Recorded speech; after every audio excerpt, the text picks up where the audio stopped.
नमस्ते साथियों। आज हम सामान्य ज्ञान के महत्वपूर्ण प्रश्नों पर चर्चा करेंगे। तो चलते हैं पहले प्रश्न की ओर। भारत का पहला परमाणु परीक्षण कहाँ किया गया था? तो भारत का पहला परमाणु परीक्षण पोखरण राजस्थान में किया गया था। इसका सही ऑप्शन होगा बी। हम जानते हैं हमारे देश में 2 परमाणु परीक्षण किए गए थे। पहला 1974 में, वहीं दूसरा 1998 में। तो जो पहला परमाणु परीक्षण था उसका नाम रखा गया था स्माइलिंग बुद्धा। वहीं दूसरा परमाणु परीक्षण का नाम रखा गया था ऑपरेशन शक्ति। चलते हैं नेक्स्ट प्रश्न। भारत में पंचवर्षीय योजनाओं का प्रारंभ कब किया गया? तो पंचवर्षीय योजनाओं का प्रारंभ 1951 में किया गया था। हम जानते हैं आज़ादी के बाद देश में सोवियत संघ की नीति को फॉलो करते हुए समाजवादी तत्वों को जोड़ा गया था, जिसके तहत पंचवर्षीय योजनाओं का प्रारंभ 1951 से किया गया। और जो पहली पंचवर्षीय योजना थी ये हेराड डोमर मॉडल पर आधारित थी। वहीं दूसरी पंचवर्षीय योजना पीसी महालनोबिस मॉडल पर आधारित थी। हम जानते हैं पहली पंचवर्षीय योजनाओं का जो लक्ष्य था वो मूलतः कृषि पर आधारित था। वहीं दूसरी पंचवर्षीय योजनाओं का जो लक्ष्य था वो मुख्यतः उद्योग पर आधारित थी। चलते हैं नेक्स्ट प्रश्न। किसे भारतीय अंतरिक्ष कार्यक्रम का जनक कहा जाता है? तो भारतीय अंतरिक्ष कार्यक्रम का जनक विक्रम साराभाई को कहा जाता है।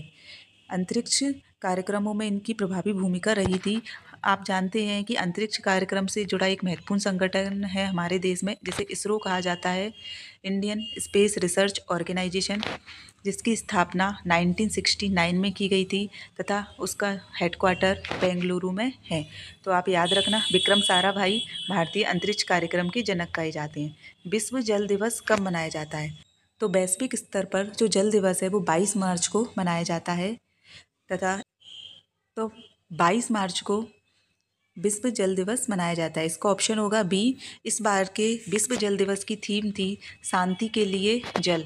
वहीं पर्यावरण दिवस 5 जून को मनाया जाता है और 11 जुलाई को जनसंख्या दिवस मनाया जाता है। ये सभी कार्यक्रम यूएनओ संस्था के द्वारा आयोजित किए जाते हैं। भारत के संविधान में संवैधानिक उपचारों का अधिकार किसे कहा जाता है? तो संवैधानिक उपचारों का अधिकार आर्टिकल 32 को कहा जाता है। इसे डॉक्टर भीमराव अंबेडकर जी ने संविधान की आत्मा कहा है, क्योंकि संवैधानिक उपचारों का अधिकार कहने के पीछे रीजन है जो हमारे मूलभूत अधिकार है उनको रक्षा करने का अधिकार इस आर्टिकल में दिया गया है, जिसके तहत सुप्रीम कोर्ट 5 प्रकार की रिटें जारी कर सकता है। यह रिटें हैं बंदी प्रत्यक्षीकरण, परमादेश, उत्प्रेषण, अधिकार प्राक्षा और प्रतिषेध। चलते हैं नेक्स्ट क्वेश्चन। समुद्रगुप्त का दरबारी कवि कौन था? तो समुद्रगुप्त का दरबारी कवि था हरिसेन। तो इसका सही ऑप्शन होगा बी। हरिसेन ने समुद्रगुप्त की के लिए प्रयाग प्रशस्ति की रचना की थी, जिसमें उनकी उपलब्धियों का वर्णन किया गया है।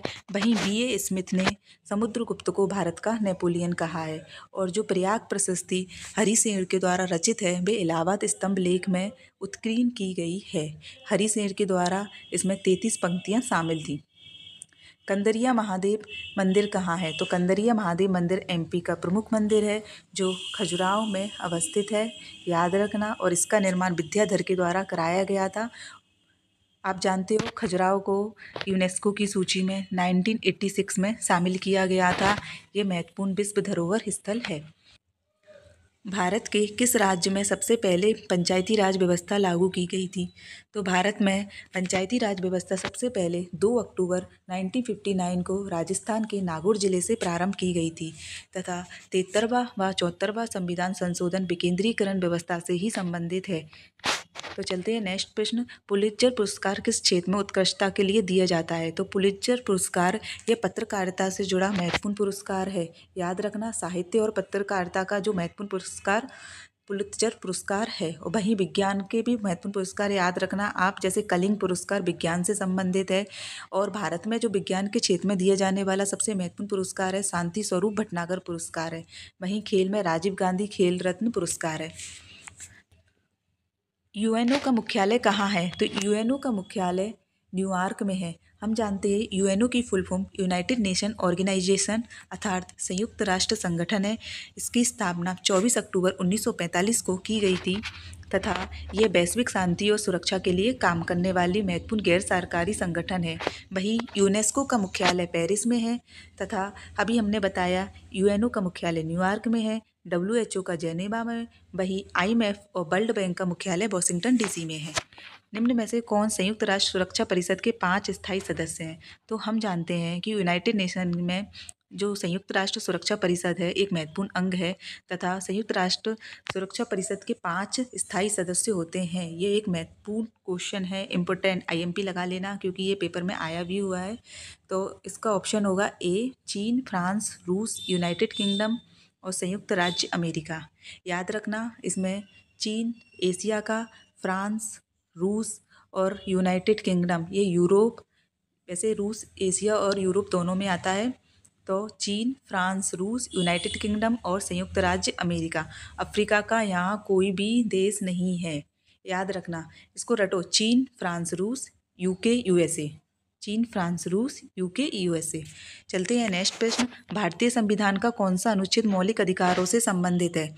तो हमारे देश में 6 मौलिक अधिकार प्रदान किए गए हैं, जिसमें भाग 3 में 12 से 35 तक मौलिक अधिकारों का वर्णन किया गया है। मौलिक अधिकार क्या होते हैं? तो यह नागरिकों को दिए गए ऐसे मूलभूत अधिकार होते हैं जो नागरिकों के सर्वांगीण विकास से जुड़े होते हैं। तो इसका सही ऑप्शन होगा ए, 12 से 35 तक। और 6 मौलिक अधिकार हैं: समानता का अधिकार, स्वतंत्रता का अधिकार, शोषण के विरुद्ध अधिकार, धार्मिक स्वतंत्रता का अधिकार, सांस्कृतिक और शिक्षा का अधिकार और संवैधानिक उपचारों का अधिकार। भारत के संविधान की प्रारूप समिति के अध्यक्ष कौन थे? तो प्रारूप समिति के अध्यक्ष भीमराव अंबेडकर जी थे। इसका सही ऑप्शन होगा सी। इसके अतिरिक्त विभिन्न समितियां हैं जिनके अध्यक्ष भी बताए गए हैं, जैसे संघ शक्ति समिति के अध्यक्ष थे जवाहरलाल नेहरू और संघ संविधान समिति के भी अध्यक्ष जवाहरलाल नेहरू जी थे। वहीं राज्यों के लिए जो समिति बनाई गई थी उसके लिए जवाहरलाल नेहरू और राजेंद्र प्रसाद प्रक्रिया समिति के, नियम समिति के अध्यक्ष थे। संचालन समिति के अध्यक्ष थे राजेंद्र प्रसाद और प्रांतीय समिति के अध्यक्ष थे सरदार पटेल। नेक्स्ट क्वेश्चन, भारत का पहला उपग्रह आर्यभट्ट कब लॉन्च किया गया था? तो भारत का पहला उपग्रह आर्यभट्ट आपको पता है 1975 में लॉन्च किया गया था। तो इसका सही ऑप्शन होगा बी।